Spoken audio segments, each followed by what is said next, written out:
Так, вот один, ну, вернее, одна часть контура, тут два штыря по 1,5 метра.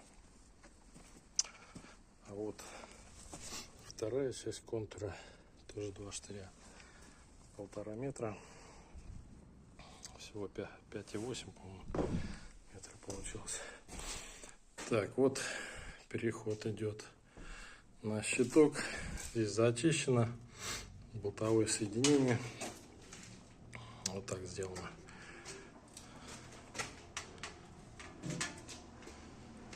Вот пока времянка.